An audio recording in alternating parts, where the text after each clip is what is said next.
We're live. Quick, say all the bad words. I can't. You can't. I don't. What's a bad word? I don't even know. You almost had me on that. Hey, that's almost took the bait. Can you spell iCup? Oh, ICUP. All right, perfect. Mm-hmm. Anyways, welcome back to Rusty Putter here.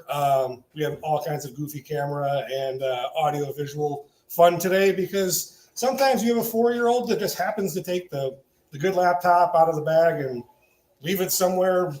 We have no idea. Those toddlers are sneaky.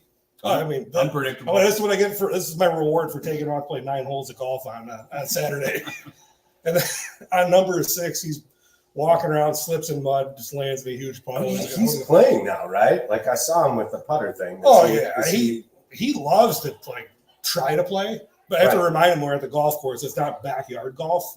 It's running around the green, and my grandpa's trying to putt, and he's walking right in front of him. And my grandpa is he's just the guy, he's whatever, 80-something years old and loves golf etiquette. Nevertheless, we have Tony Minadero here again. We do. Hey. We drug him all the way from the other side of Route 41. And we got some stuff to talk about because we actually had an intellectual conversation, which I know is, a little advanced for some of us. Yeah, about how to, I guess, the process of buying a house or coming to the decision that you want to buy a house. Tony, you've been doing this a long time. Adam, you've been doing insurance for a long time. I've been doing mortgages for a while. And I think what we've figured out is if you want to buy a house, period, versus I want to buy a house because the second piece of that puzzle is going to be the key to you having a successful real estate transaction. You guys agree with that? So, paraphrasing what you said, I think what you're saying is if you can articulate why you want something, it makes it a little stickier. And people actually, if we're on the same page, I know why you're going to do this, then we can get behind and actually help you get to your goal. Is that what you're saying? Yeah, I think when you establish the why, it makes the real estate agent's job more. I don't want to say easier. It makes them more valuable because they now know what to show you, what not to show you, what to filter out, right? Oh, you can say it. And Adam nailed it from, he's got great business insight. We see it really with anything, whatever you're trying to achieve. If you don't know what that looks like or why you want it, nobody can help you get there. I found that with my agents, just helping them during the recession. They were struggling. They couldn't tell me what they wanted though. So I'd be like, we can't tell you. In the last part of the reason we want to focus on the why do you want to buy a house?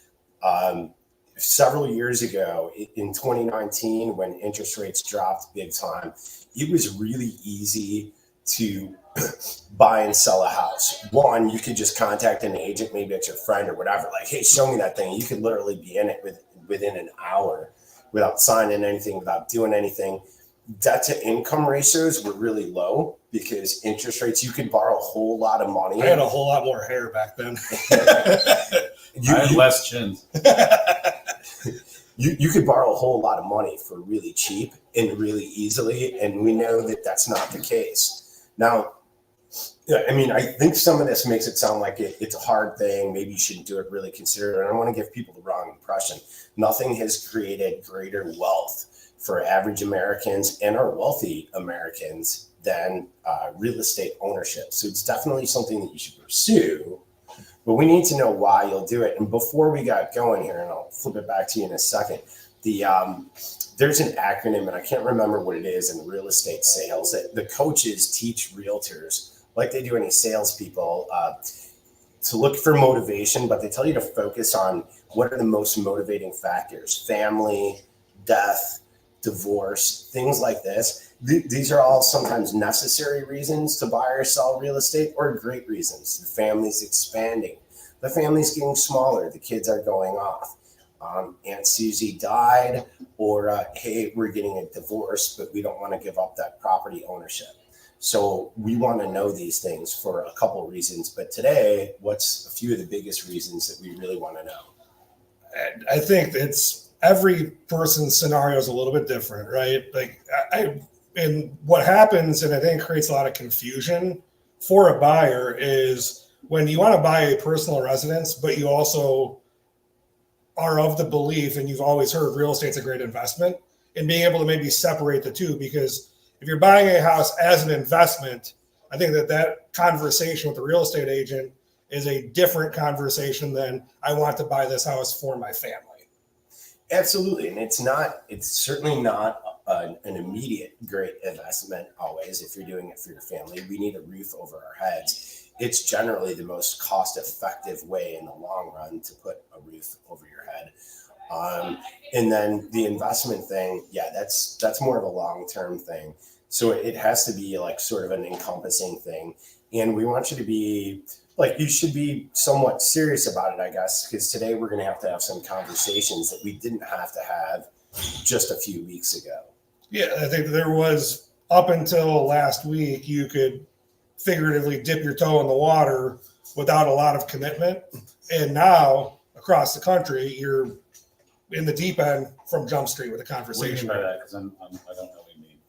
So and we switched in July. There's been in July in Indiana and last weekend in Illinois, you now as a buyer have to sign a buyer's agency agreement, some form of agreement as to how that buyer agent is going to get paid. Mm-hmm. Whereas historically, the buyer's agent was paid by default by the sellers. Yeah. That was the MLS. And that was, people don't realize, and a lot of realtors and managing brokers and broker owners and heads of brands don't realize the history of things, that the reason that the MLS was created was that they were basically forced by the DOJ to create a system where realtors would share their commission unilaterally.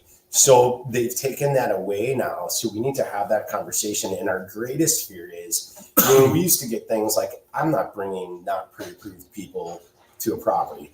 However, there have been times when I've had a friend or something that's been like, hey man, this house down the street from you, can I see it? And I know they're probably not going to buy it, but it's right down the street from me. I'll show it. And sometimes even tell the listing agent, like, hey, look, it's a buddy of mine, or your client's not going to be home. What our concern is today is that there very well could be testers now.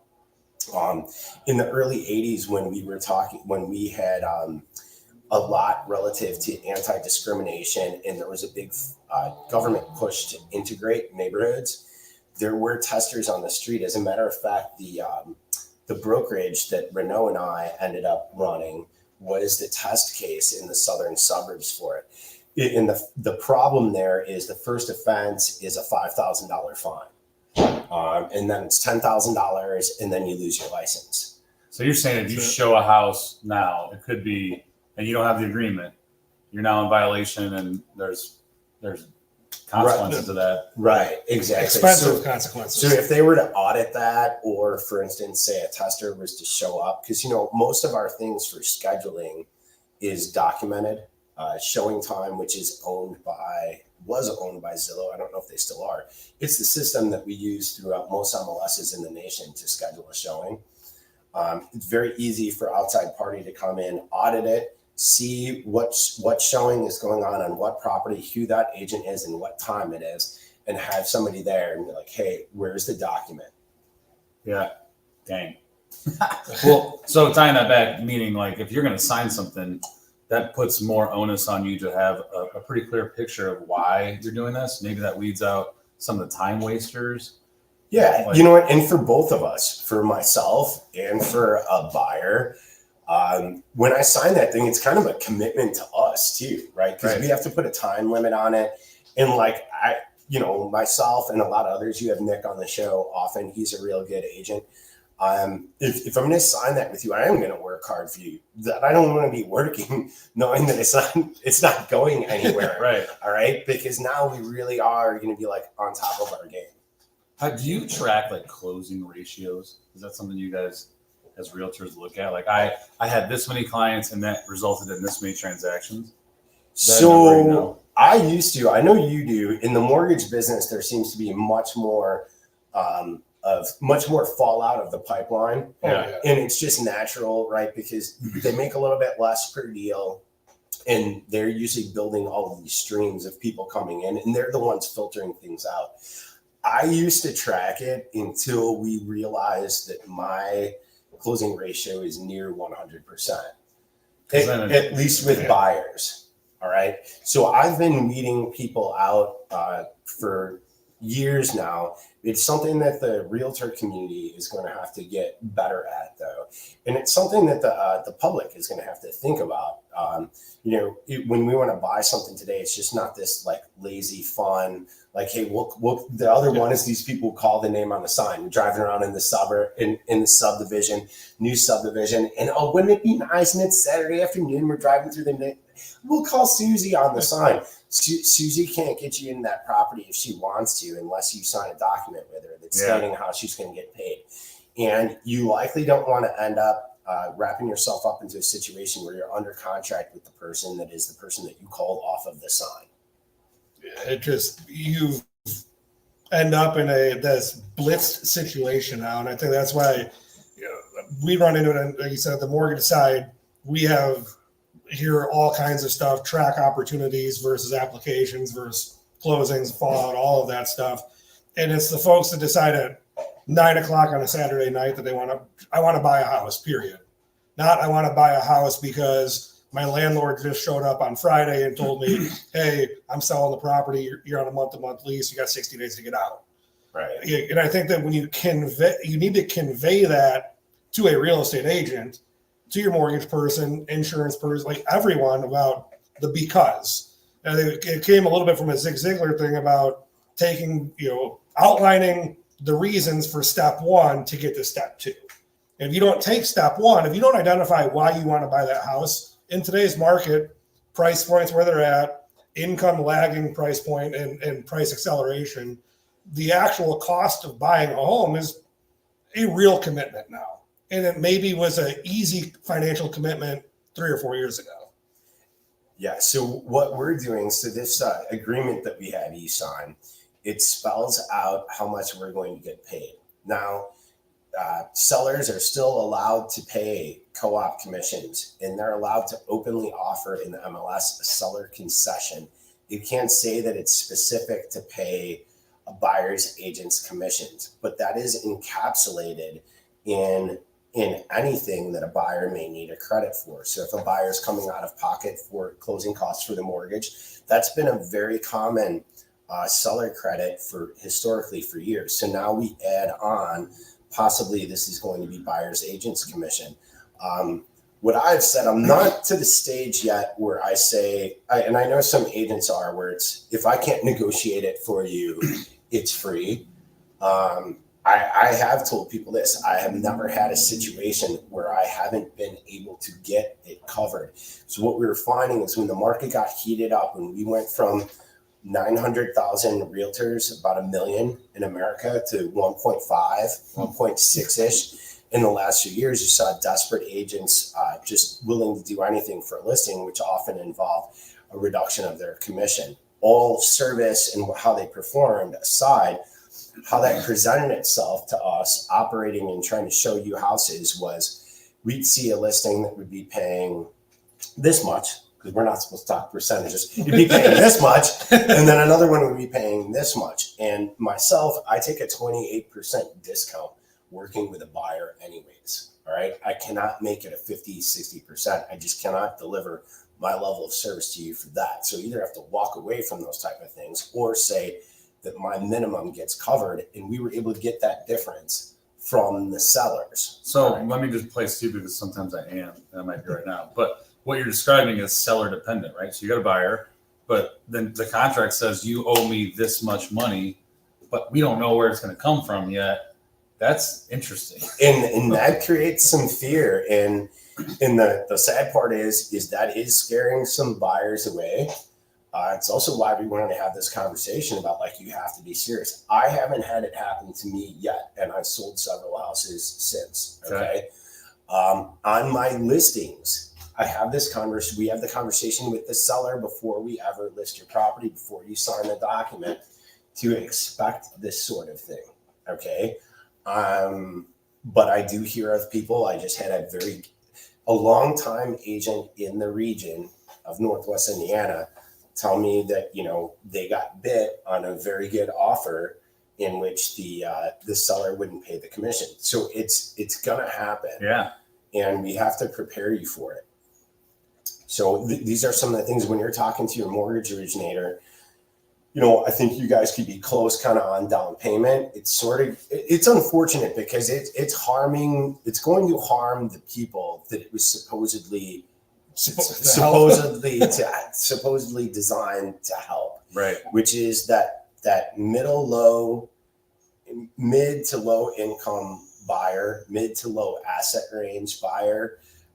Really quite a shame what they did to them, because like you're not going to overnight be like, guys like me just don't get paid. It's just not going to happen. Yeah. All right. So we're not going to walk away from it. We need to figure out how it's going to be paid. I think though, if the agents are wise, when I'm selling a property, we have to look at the socio-demographic of the typical buyers. This is one of the reasons we have a high close ratio on my listings. And when agents are taking a listing, you have to have a discussion with that seller. Sellers want to look to a net sheet. So we're saying, well, what is this? We're saying, look, we need you to account for possibly some seller concessions. If we look at, 6 out of 10 of these closings that we saw as your comp had some form of seller concessions to pay buyers closing costs. All right. That was to get them the mortgage so that they could even qualify. So this is something that you're going to have to plan for.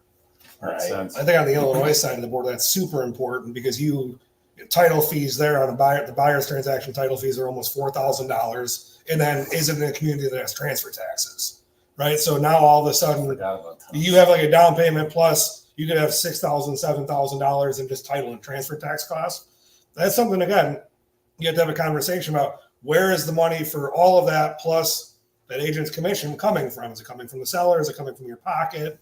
But this is why this can't just be I want to buy a house because because can't be, it was Saturday night and I saw this cool house I saw Tony Stewart's house on Zillow. Yeah. We're going to add some options for that there. I mean, I have a colleague in EXP.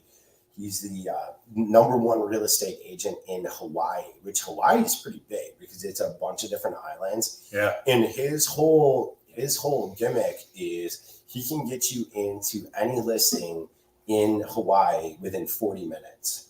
All right. All the islands. Yeah. Hop on a Southwest flight. So we're gonna see some things, and like I'm not putting this together. Maybe some big brokerages are. I'm not necessarily certain it's going to result in the best representation. His team is very good though, where it's going to be like a one-time show thing. There's generally going to be a fee attached to that. Most of these people are like going to be a fee, right? Like $195. You sign this thing. It's a one-time thing. I'll show this house. I'll get you into it, and it's designed to create a rapport with you. The agents that are going to be running around on these type of things generally aren't going to be like the leader guy. Like you're going to be dealing with like the newer guy. Trying to build a business. They got the hustle. There's nothing wrong with that if you know what you're getting into, but know that some form of agreement thing enters into the equation. And really, if we're doing our jobs correctly, it creates some level of financial responsibility that isn't there. I've always thought you should save, you should have some form of a down payment. It should come from you. Most of these deep down payment assistance programs have some form of strings attached. We talk about these things that the Harris ticket is talking about $25,000 to buy a house. We had that $8,000 one when Obama came in. But what happened there, though, is these things had some strings attached to them. You couldn't sell it for a certain number of years. Exactly. Lose your capital gains exemption. Right. So we there's strings attached. No money is free, and really, it's where getting with any one of us on some financial responsibility. Like if you want to buy a house, have a real conversation about like where your budget's at and what's safe. That's, going back to what kind of led up this entire conversation. I want to buy a house because, insert divorce, job change, family size, all of that stuff. I want to buy in this area because of this situation, right? Like I want to get my kids in this school district. I want to downsize. I need a ranch. Having that going through that mental checklist and then going through a physical checklist of your budget is the key to success in this. Yeah. Other piece of the puzzle then, as you're going through that physical, your physical budget, okay, where am I getting we've talked about this, where am I getting $19.99 to death from? What subscription services? What type of insurance do I have? Do I have my assets insured properly? Yeah. And then having the other conversation. And I think there's this barrier of communication or fear of communication for folks that are about 32 and under, where there's this opinion that, oh, it's big bad sales guy. Oh, Tony's going to try to sell me something. And it's like, no, we need to get to the why, or Adam's going to sell me something. We need to get to the why because we want to spin it. And that's not the case. We need to get to the why so that we can execute in the best manner for you. We've all been through it. Tony, you've had hundreds of customer downsizing, upsizing, job, investment property. You can rely on that transactional track record, if you will, to make sure that the things that you don't think about when you're going to buy a house. And I have a tendency to disagree. I'm not sure that it's younger people who question that. There's a fear of the salesperson, the fear of I'm going to be sold on something. And I understand that. I'm not necessarily sure how you solve it. How I address it is like, thankfully, I have a lot of reviews and I can give character references and things. And until we develop some form of trust, like I can't really help you. And we're supposed to be helping you, not selling you something. You know, yeah. The adage, and I'm sure you've heard this in sales, both of you guys, a salesperson isn't selling you anything. They're helping you solve a problem. And a great one has provided you more benefit and more value than what they've been paid. And to the agents out there, this is something that, because you're going to have to really work on what they call your value proposition. And if you don't know what your value is and you're not certain that you bring value, that's going to be difficult to make a go of this in our business. Well, it'll come through when you're talking to people too, like underneath. They're like, oh, this guy seems a little, like, it's probably not going to be so like overt, but if you don't know why you're doing something or what your value add is, like people can feel that. Like they're like, well, what the hell is this guy doing? Yeah. So you see all the time on your side, I'm sure. Yeah.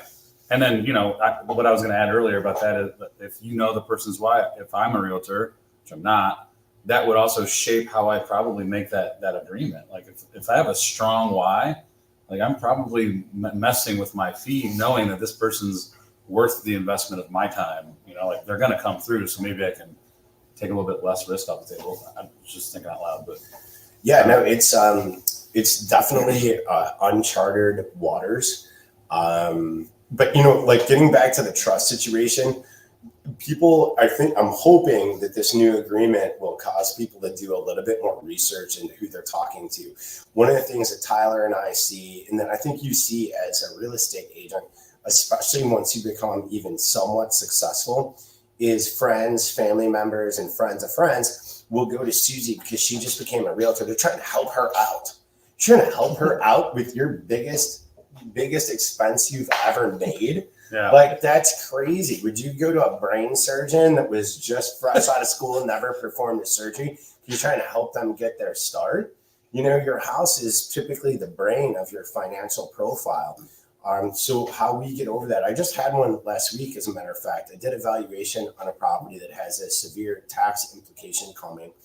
It is in a socio-demographic that will downtrend as a result of Illinois' politics and the movement of all kinds of stuff. And where they want to go is the gap between the two is growing.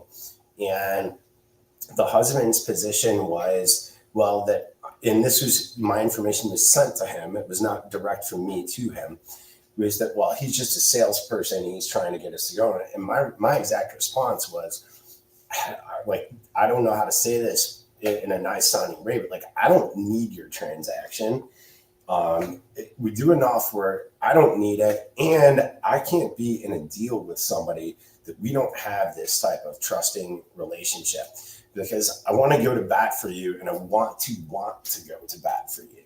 So for them, I was like, look, you can Google me, research me online, read the reviews. If you'd like, I can give you some references. which is weird that people never call them. I think one time I had a guy call some references, but you're going to want to research who you're working with and what you're getting out of them for what you're spending. Agree. Yeah. What is that fee going towards? The why behind that? Well, this is what it is. It's because I got to do this. I got to show you around. I got to blah, blah, blah. That's To being a dead horse. be a ferocious advocate for you. I think that's one thing that, on the insurance side of it, you're usually, this consumer has already kind of gone through the emotional home buy, all of that stuff, and then they're working through the insurance, and then having that conversation with your team as another piece that kind of came up is like, hey, I know what you do outside of your job. For me, the conversation was, socially, you love to be on a boat. You have 2 kids.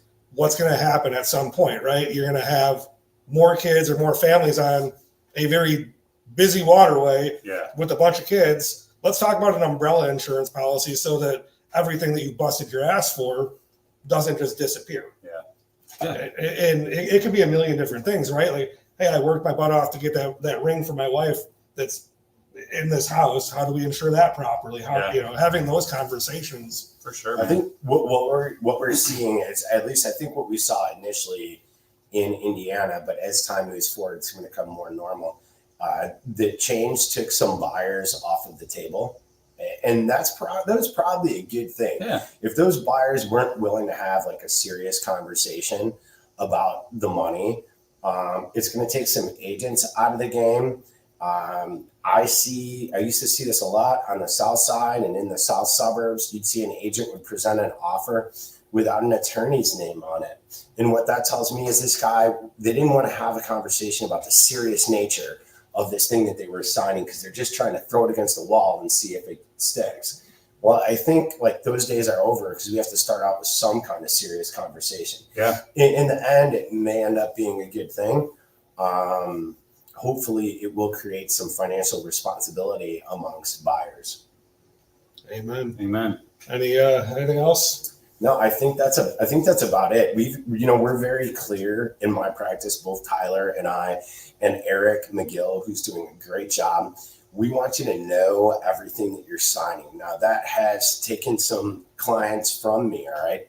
People don't have the bandwidth but I've always learned that the guy who just wants to sign something and, hey, I trust you or whatever, ends up as a bad deal. Once you're under contract, they didn't fully understand how things go. So we want our people fully understanding of what this looks like, all right, what it's going to cost them, and a clear path to the finish line. But without why you want to get there, we don't know where the finish line is, okay? Yep. So we need to, if you can give us here's what I want to do and why, we can paint a very clear picture. Yeah. It puts the rest of the pieces of the puzzle in line for you. I want to do this here at this price point. Here's my approximate monthly payment. Connect with Adam's team. Here's what it's going to cost to insure that house. We now have those numbers drilled down to a lot of times on a payment, $25, $30 a month, and on a cash out of pocket scenario, $300 or $400 from that conversation of the why with the agent to the whatever that Y ABC price point area, all that stuff makes it a way easier transaction. It takes all the stress out of it, in my opinion. That unknown, the fear of the unknown is something that your mind takes twice as serious as the fear of whatever's in front of you. Adam, how did you play the Calcutta? Oh man, we have to bring that up. All right, we'll skip it. No, we played well. We lost by 1 stroke. All right. And I went out of bounds twice on number 4 the first day. It was bad. You play all the shots back in your head, but do you put on your golf ball, return to your mom? Yeah. I'll see her later. Tony, anything else? I know we kind of just went through some of the stuff. That's it. You can Google me, Tony Metadero. You can get it wrong into Google and it'll be like, this guy. I am wearing a suit, so look a little bit nicer, but that's it. Feel free to reach out anytime. We want to deliver it clear. We want our clients to be protected, know what they're doing, and get them to their end goals. And we want to help you with that process. So give us a call, send us an email, a text message. message me on Facebook, whatever, get in touch. And whether it's now or in a few months, we can help you with that plan. Adam, Deal. Give us a call. We'll help you out.